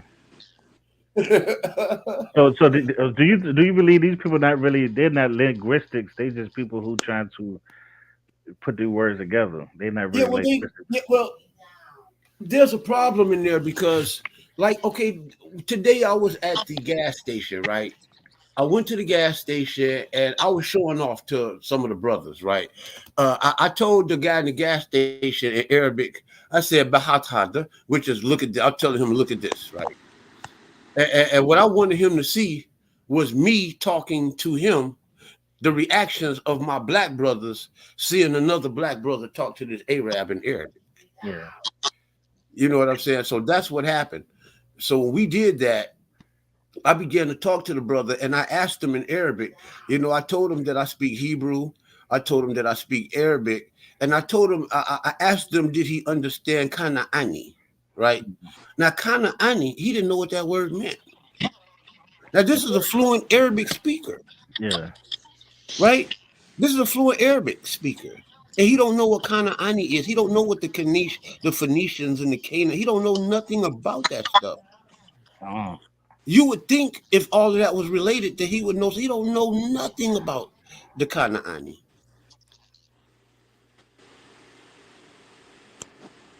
Okay. You know, so you can't. Well, that should be of concern. It is a concern because it shows you something. It shows you that these people don't know what they're talking about. Exactly. Ding, ding, ding, ding, ding. I was waiting for the punchline. And that's a problem. This is what's called conjecture. You know what I'm saying? It's insufficient evidence. You know what I'm saying? Insufficient evidence. Insufficient. And it can be insufficient for many ways. Yeah. Now, do you see the bias that these people use? It lacks in quality and it lacks in quantity. Lacks professionalism. It lacks references. It lacks fact. It lacks history. Scholarship. Yeah, because what they're trying to say now, because I see what's going on. What they're saying is they saying all these artifacts and they saying all this archaeology and anthropology, and now they're trying to sneakily say, oh yeah, we know they existed, but they're trying to be slick with it, Eric. Huh? They didn't exist the way you thought they exist. They didn't do what you thought they did. Now they try to they slick with it, huh, brother? Yeah. All right, so shame. This right here is the proto-Israelite house. This plane shows the 12th century BCE workers' house in the western Thebes, next to the temple of Ayah and Haremheb. The house is undoubtedly a four-room house in Canaan. The four-room house is considered an ethnic marker for the presence of Israelites during the Iron Age. It is a biblical Exodus fact or fiction. This favors fact. So the question becomes, when did the Exodus happen? The presence of such a house in Egypt during the 12th century BCE seems to support the Exodus during the Ramesside. So this person is saying, look, we know it. We see the evidence. We see that they came into Canaan, but when did it happen? When did the Exodus happen? So they're not saying it didn't happen. They're not saying if it happened. They said it did happen, but when? Okay. Mm-hmm. But they'll have a hard time dating it because you can't carbon date rock, cement. You know, you can only carbon date organic material. Wow. All right. Yeah. I think we got a problem here, boys. I think we don't want to commit murder. we do a very good job, and that's why I love these brothers, of how we propagate information. This is the way we do it here on this channel. Yeah. Transparent. Fact or fiction. So is it the biblical Exodus fact or fiction? Scholars and people of many faiths line up on either side of the equation, and some say both. Archaeological discoveries have verified the parts of the biblical Exodus as historically accurate, but archaeology can't tell us everything. Although archaeology can illuminate aspects of the past and brings parts of the history to life, it has its limits. It certainly is exciting when the archaeological records matches with the biblical account, as with the examples described here. However, while this evidence certainly adds weight to the historical accuracy of elements of the biblical account, it can't be used to prove that every detail of the Exodus story in the Bible is true. Okay. All right. Red Sea. Did it really happen? Oh, there you go. Source. Smithsonian Magazine. You already got them on the ropes, Eric. Got them on the ropes. I wonder if they're going to talk about Santorini. I think they might. I know they're gonna talk about like I think it's something like that. Let me see. The non-believers typically dismiss the miracles described in the Bible as fiction and metaphor, but according to the research, at least one of these supposed impossibilities, the parting of the Red Sea to make way of Moses and the fleeing Israelites, perhaps could have happened. Software engineer and lead study author Carl Drews described himself to the Washington Post as one of the many Christians who accept the scientific theory of evolution, but he says that this belief does not influence his science. And as the Washington Post points out, his peers seem to mostly agree the Red Sea work, originally undertaken as his master's thesis, was reviewed and published in a scientific journal and is supported by his current employer and prestigious National Center for um, Atmospheric Research. So they saying this man is a Christian who believes in evolution and saying just because he believes in evolution is not making him biased into the science and says that the Red Sea did happen and he is backed by his employees and backed by the National Center of Atmospheric Research. Man, he's So backed by his current employer, the prestigious National Center for Atmospheric Research. Brother, you know what kind of yes, schooling and degrees you need to work there? no, I don't know.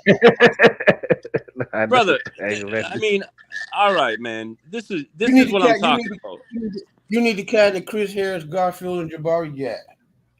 Brother, this is why it's shameful when these people with no degrees have the audacity to challenge a PhD. It's foolish to me. Yeah, yeah.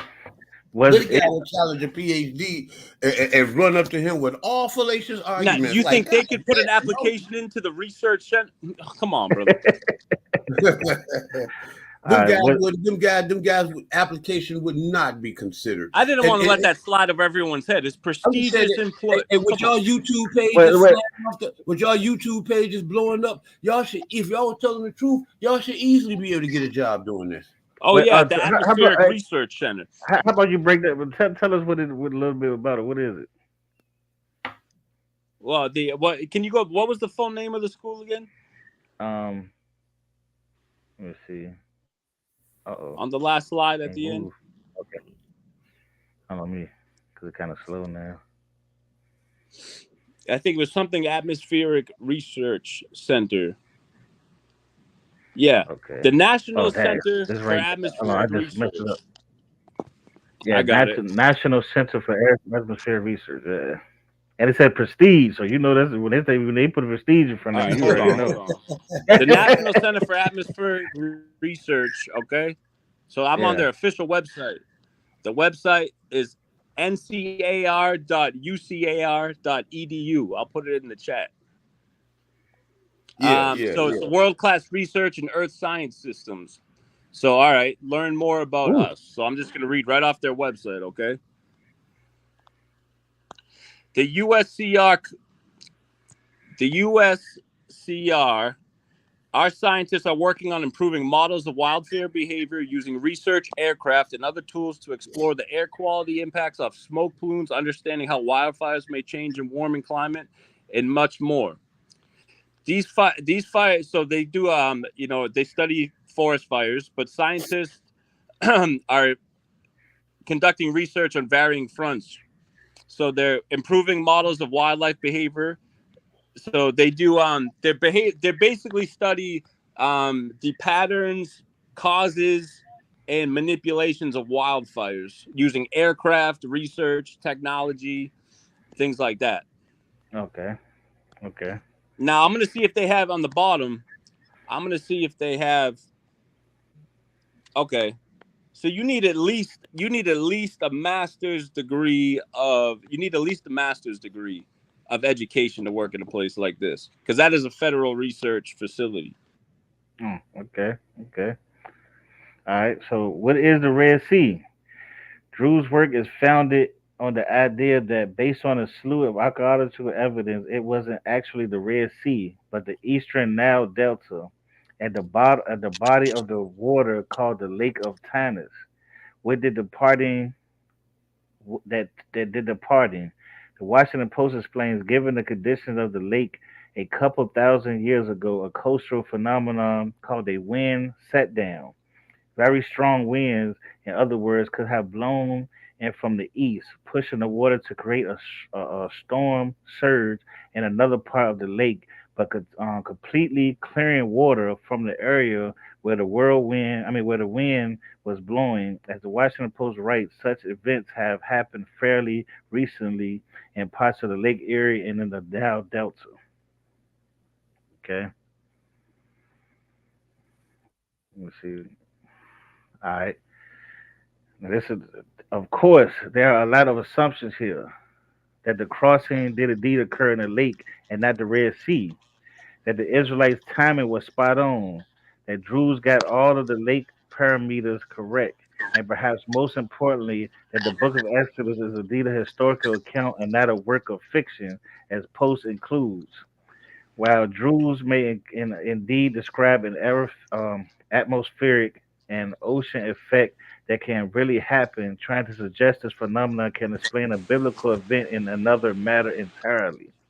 So this is a person saying these are people saying that has happened today, and this is something that clearly can happen, and this was an event when they but I'm gonna show you that they are trying to say that Moses, by him being in Egypt, that he knew about this. Now let's see if they I forgot if they have this or not. Okay, so it's jpost.com. All right. The dry land bridge mentioned in Exodus may have been created by a number of different wind and wave combinations, according to the researchers from the National Center of Atmospheric Research and the University of Colorado at Boulder.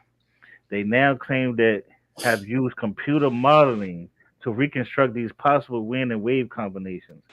Don't even think about the Red Sea in their finale, the Israelites' exodus and reacted in the Nile Delta.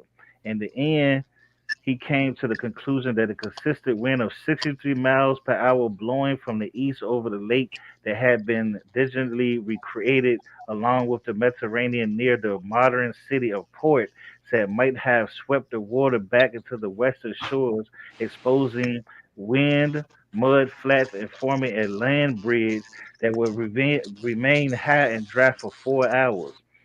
The fast retreat and advance of the Red Sea has been attributed to the Dasami in early research, but that contradicts the biblical story of the waters gradually dividing overnight in the presence of a strong wind. So they saying they did a model, computerized, created this, made the wind 63 miles per hour, and seen that the water actually can move and create a bridge for them to walk across. And they Whoa, saying that whoa, whoa! Weather manipulation. We're talking yes, DARPA here. Man, this is cold blooded. yeah. So you So they think Chris saying that the Harris could people work here? Hey, well, we know what he do when he could work there. He could take out the trash. You know, they got videos of him with his boss telling him to take out the trash with a oh degree. man, Hey, with a degree, with a master's degree. Don't I take nobody, out don't, the no, trash. don't nobody boss with a master's degree tell him to go take out the trash. Yeah, brother. I mean, hey, Yeah. Hey, this clown was on TV. This clown was on TV, and his boss in the background told him to take out the trash. Hold on. yeah. Let me show y'all. Let me show y'all. Let me see if I can show it to y'all. You know, and Cause I wouldn't be so hard on Chris if he had a more humble spirit, but he's one of the most arrogant, pompous people. I'm gonna show Jabari this. I mean, I'm gonna show people like Garfield that say they Yeah, got just put a degrees. picture of a KFC chicken bucket and Look, say, put it on your this head. my sister. This my sister right here, psychologist. I'm gonna show them what degree is supposed to what they supposed to look like. Hold on, let me show you. All right, you see that? Not a KFC menu. All right, that's one. That's one right there. You see that one? Mm-hmm. Okay, Hey, you see that one? that's what a real degree look like. Yeah, you see that one? Hey, look, Yeah, got I the mean, real we got band, yeah. educated people in here. I So was a we talking about 6-year paramedic in diploma. the Air We talking about Force. Eric's we talking about educated. bachelor of Yasha's science, educated. You're not dealing with no hood booger Purdue, retards here. and we talking about you see that one right there? Yeah, Mm-hmm. tell Chris Harris the proper way to wear a baseball So cap. yeah. He can't even figure that out. So Garfield, that's what that's what degrees look. That's what it looks like when you have a master degrees and bachelors and stuff. Yeah, I don't know Yasha, what who you am show. I? Well, who my opponent already failed miserably. Okay, let me get back to this. All right. You need me to read, Eric? I think. Let me see. I might ain't got too much more. Let me see. So the bottom line is, can Chris Harris apply for a job at the National Center of Atmospheric Research Well, I don't know. I don't know whether he can apply for him, but he for the should. janitorial position? And I don't know whether he'll apply for him, but he'll show run up. He go. He go. Now we're gonna have a show with Chris going about that. The National Research of Atmospheric Pressure is not even a real. They're not even real. I've never seen nobody run up, and break their neck to be in a position that they just should know that they. Hey, Jabari, you see those degrees, brother? Kiss those degrees, bro. Eric's got you got. All right, so now put that in your this one of the KFC words, chicken bucket and smoke it. This one of the words. This one of the words. This one of the words. Y'all should like saying. I'm about to show it. All right. Sometimes of much interest when it comes to such biblical miracles is the ancient civilization had a lot of knowledge about science. This is the knowledge that was well kept and have been lost along the way, and only a handful of people had access to such as Man, we're Moses. talking about Jethro's, how we went to learn from the master, freaking voodoo master, well, the master Jethro in Midian. Remember I paralleled Star Wars with the with the prophets, because the prophets such as Jethro taught Moses for many years, man. Many years. I've never watched the Star Wars like that, but many people have said movies like Star Wars and The Matrix and stuff like that remind them of like biblical themes. Do you see? Yeah. Well, look at the sentence. This is the knowledge that well kept. That knowledge that was well kept, not just for everybody, had been lost along the path, and only a handful of people had access to it. Oh my God, that's a cold-blooded statement. Yeah. So, because they saying, because Moses was a damn near royalty in Egypt, so he knew a lot of stuff. Because people don't know when they talk about these hieroglyphs and they talk about these temples. Most people who was in these temples and most people who knew how to deal with the hieroglyphs were royalty. It was not, and they was considered gods. It was not just everybody in Egypt knew how to do this and knew how to do that and had temples, and that's what they not telling you. They want you to believe that. Yeah, but they're just they're working off your ignorance, because they don't want people to know this, so they don't tell you, not thinking that the people are lazy. They're not going to go seek it out for themselves. That's why I say that those guys over there are what I call an insult to intelligence. Yeah, but see, they don't understand. I used to be Egyptian. I used to be before. You be like Shaka Amos dressing up in a cartoon in a Halloween costume. No, I ain't do nothing. He looks like he should be a member of the people that sing YMCA. Or he looks like a WWF character. You look like Shaka Amos with the. I didn't say I don't like him. I'm just saying, why would he dress up like Cleopatra? He got the big hair coming out the side, and what happened? He cut his personality off. Yeah, I called Madonna Shaka. Madonna wants her costume back. Yeah, I call it a red tail. I mean, he tried to call it Prince Lock. I call it red tail. Yeah, but how are you as a grown man gonna dress up like Cleopatra? Donna Vaughn. Yeah. All right, so let me get this. All right, so let me see. Let me go back to. All right, this is the knowledge that was well kept and have been lost along the way, and only a handful of people with access to, such as Moses. So it says Moses and Jethro. Jethro's important too. As with any religion, making people follow you and believe in a certain religion must involve divine power such as miracles. As many people did not have this knowledge of the basic understanding of science, they describe any event that seemed without logic to their knowledge as a miracle. That's that logic word. Yeah, logic and common sense. Oh my goodness, man. I wonder how long I wonder if they have actual Velcro shoes still that they have to wear. Yeah, I'm glad you said something about what name you said, Jehu, right? Jethro. You talking about you talking about his father-in-law, right? Yeah, he went to learn from Jethro. Jethro taught him. I'm glad you said something about that, because I had put up a post about we're the big three. You see how lethal we are together, bro? Yeah. I put up a post out. People think that Moses just came and had the laws, and he just came and gave it to Israel. Everybody followed it. When actually, when he came, he was overwhelmed because he was trying to actually trying to actually enforce these laws by himself. And Jethro came and told him, "Why not go to certain people that you trust, Yes, it's teach like them these it's laws, like it's like Luke and give them a Skywalker power?" going to Yeah. Obi-Wan Kenobi. Yeah, he said give them power. He said give these people power. So he created other people to be able to enforce his law, and that's how they had control be able to as a nation because Moses would not have been able to did it by himself. Yeah, I'm glad I could insert that, brother. So Jethro played a key role there, huh? Yeah, He played an essential role. He was the teacher. He was Obi-Wan Kenobi, bro. Wow.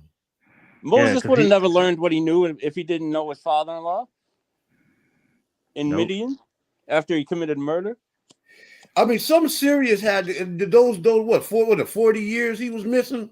And he was 40 years learning from Jethro in Midian. Matter of fact, let me see if I can find that verse. Jethro. It's right in let me Exodus, see. man. Moses. Just type in Jethro, and it'll say It's How you spell that? Jethro. It's these small details that the minimalists just overlook purposely. Yeah. Well, nobody wants to talk about Jethro, figuring he taught Moses everything he knows. I mean, but just tell the truth. Yeah, Okay, well, that's hard to come by in the last days, my friend. Let me see if I can find the KG version. It don't really matter. Just type in Jethro reference Exodus. Yeah, I've been trying to find KG. Well, it don't matter which one it was. Let me see. Okay. Here you go. All right, so, I'm about to share. I'm about to share this. Exodus 3 verse 1. I got Exodus it. 3. I got it. I'm about to share it. I'm about to share it. All right. Yeah, go and share it. Now they're not going to go into. Now they don't. They took this out of the Bible. They're not going to tell you what Jethro taught Moses. This is what your enemies don't want you to know. They're not going to tell you what Jethro taught Moses. But it is written in the Bible what Jethro taught him, right? Yeah, right here. Here it goes. When Jethro, no, it's right here. Yeah, hold on. It's when Jethro saw everything that Moses had to do. He asked, "What is all that you are doing for the people? Why are you doing this all alone with people standing here from morning to night and to consult you?" So now this is the story where Moses had to hold up the staff for the battle to win, and when he got too tired, they would lose the battle. So he used Aaron and another brother to help him hold the staff up. No. This is Moses in front of the people, and he's basically enforcing the laws, and he's the only person that they're coming to consult with. Okay, go ahead. So Jethro was saying. So Jethro was asking him, like, "What are you doing? Why are you doing this by yourself?" All right. Yeah. So humble yourself. Okay. Yeah. So what is all that you are doing for the people? Why are you doing this all alone with people standing here from the morning to the night to consult you? Moses answered, "I must do this because of the people come to me to learn God's will. When two people have a dispute, they come to me and I decide which one of these is right. And I tell them God's command and laws." Then Jethro said, "You are not doing it the right way. You will wear yourself out and these people as well. This is too much for you to do alone. Now let me give you something good advice, and God will be with you. It is right for you to represent the people before God and bring their disputes to him. You should teach them God's commands and explain to them how they should live and what they should do. But in addition, you should choose some capable men and appoint them as leaders of the people, leaders of thousands, hundreds, fifties, tens. They must be God-fearing men who can be trusted and who cannot be bribed. Let them serve as judges for the people on a permanent basis. They can bring all the difficult cases to you, but they themselves can decide all the smaller disputes. This will make it easier for you to share your burden. If you do this as God commands, you will not wear yourself out, and all these people can go home with their disputes settled. Moses took Jethro's advice and chose capable men for among all the Israelites. He appointed them as leaders of thousands, hundreds, fifties, and tens. They served as judges for the people on a permanent basis, bringing the difficult cases to Moses, but deciding the smaller disputes themselves. Yeah, that's not an issue of arrogance or that he needed to humble himself. Yeah, what Moses was doing was spreading himself too thick. Yeah, it's called delegation. he was trying to do everything himself and not understanding that I mean It's I wearing think yourself out. yeah, I think Jeffro was there Yeah. to get him So to Jethro told him understand you it. have to delegate responsibility. To show him the way to go, the proper way to Yeah. do this. But Yeah, see, which I'm just saying that the Bible, I'm Yeah, just but you showing have that to the Bible understand the actually stature in which breaks down. Jethro's. Well, I mean, you just have to understand the prestige of Jethro, though. This Bible doesn't really break down how important he was and how prestigious he was. Yeah, yeah. You know, he was but that's highly important right respected. there.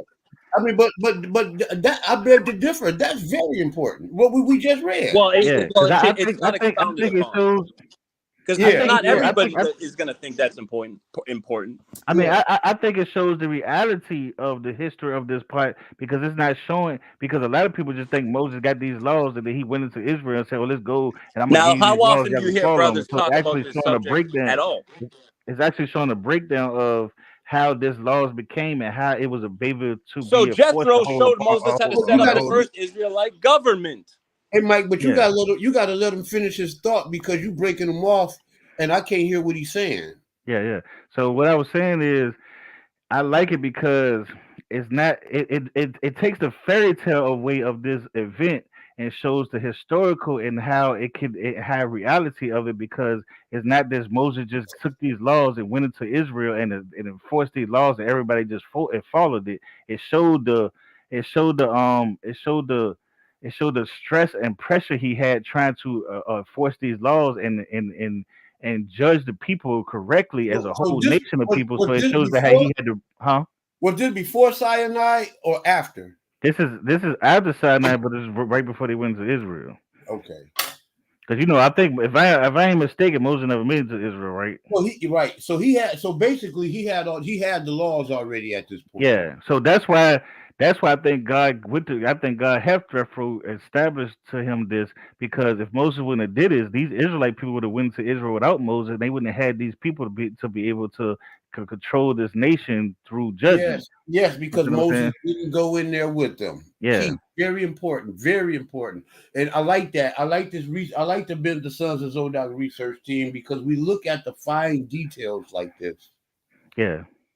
which is very important. Yeah, it's very important because Moses was not. He was the lawgiver. He gave the law, but he didn't enforce it because he Yeah. wasn't in the land. Yeah. It was those chieftains that taught him that Jethro taught him about that went into the land and enforced those laws. Yeah. Deep. I never. You know what? You learn something new every day. I never knew that. Yeah. That's one of those. That's again one of those things that goes over people's head. We're sure went over mine. Yeah. But yeah, I think this was a good discussion. I think it was a good breakdown of the Exodus. If y'all didn't watch it, the whole thing, y'all back up and rewatch this, man, because we put a lot of evidence out here. We spoke on a lot. We even talked on language. We put out some verses for y'all. We really putting this work in, man. Y'all need to stop going to these people who's telling your God ain't real. Y'all need to stop talking to these people that really ain't teaching the Bible correctly. Y'all need to go to these people that's really not trying to put the information out off of biasness. We putting information out, and we showing you stuff that we don't even agree with. We showing you what the other people are saying, just to show you that we study what these other people say. We ain't just trying to push one Yeah, narrative.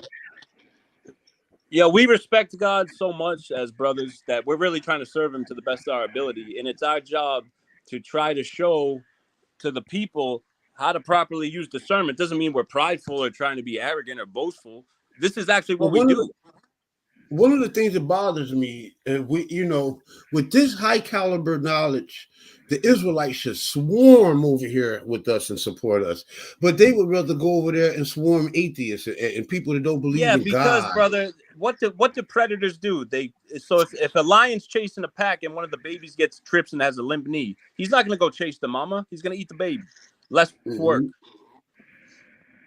Why would they want to come over here and get slapped up?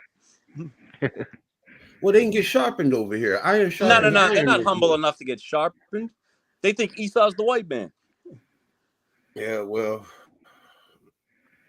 I you mean, know, I think they can. I think they can be humbled. It's just they got to get away from they got to get away from contesting people. They got to get Now, away do you have an from example of one being helped? I mean, of course they can. I pray. I mean, Well, Eric, yeah, I love all my brothers. Just because the Eric is black an example of KKK one. and they're Eric racist, is, wild as hell, doesn't mean I don't love them. But what I'm saying is, Eric have used you to be had an ISU. example of seeing a Eric one used to West be Hebrew Israelite yes. If humble you let himself? me listen. Hold on, I was in the middle of a sentence, but go ahead. I know, but you said we got an example. I wanted to say real quick that Eric is that example. yeah, You know, he was. I want you to know that he was ISUPK. yeah. Did you know that? Did you know that, Mike? Yes, I did, and I made a statement for a reason. All praise to the Most High. We are living proof. Yeah. Yeah. So I mean, I just think is you got to humble yourself. You got to be willing to understand that Now, do you that understand how important you two brothers are, my friends? yeah. I mean, we are messengers of the Most High. We the real messengers. We ain't trying to be Servants. messiahs like these other people are. You know, we're bringing the message. And if you know my history, you know where I come from. You know my education background. I tell people you should know that God has my back.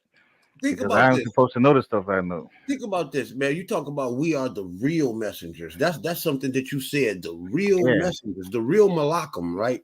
yeah, Now, I'm gonna show you how important the role of a Malachim The is. real Malaks. The Now, Malachim is when so you say why, important. what makes us the real ones? I think it's because our heart's right, man. The Malachim is so important There's no pride in here. I don't sense no ego. the Malachim is so important that they had to hide his image from you to make you think it was something mythological, something fake, so yeah, you would never, ever, ever listen to God's messengers. That's yeah, what they did.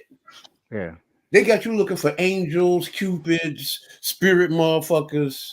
yeah, You know what I'm saying? yeah, Non-corporeal entities. They got you looking for all of this. Therefore, when the real messengers of Yah come, you won't see him because you're looking for white men with wings and shit, flying in Phrygian No, robes. well, A that's telling me the Greek Greco-Roman, crafty. Greco-Roman cherubims You know, and shit. yeah.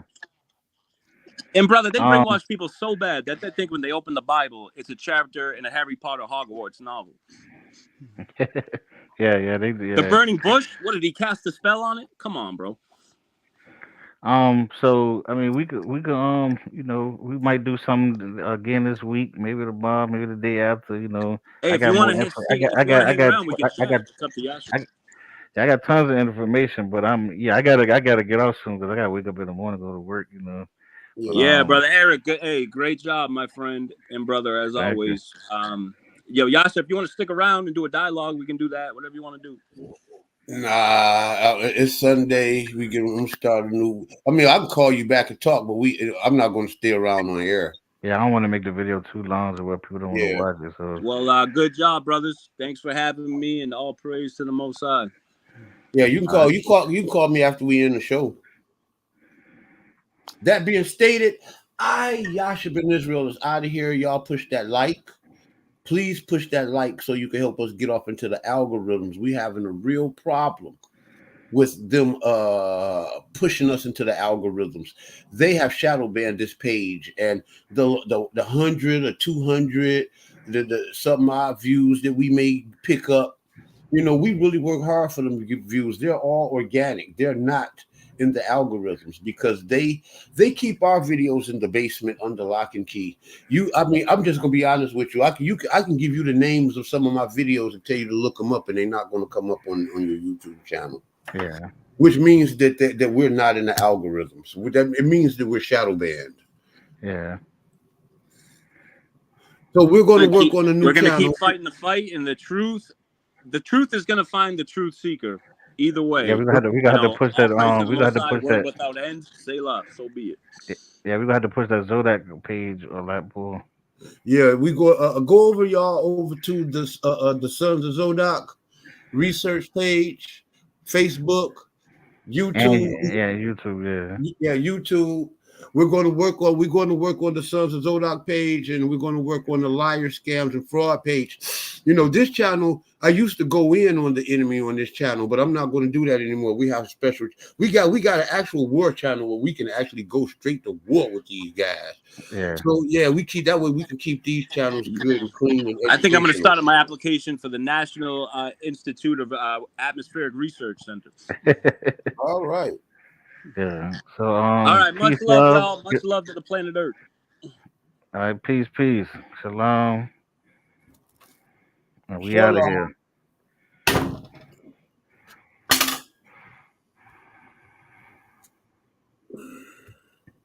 And we're out of here. Yeah.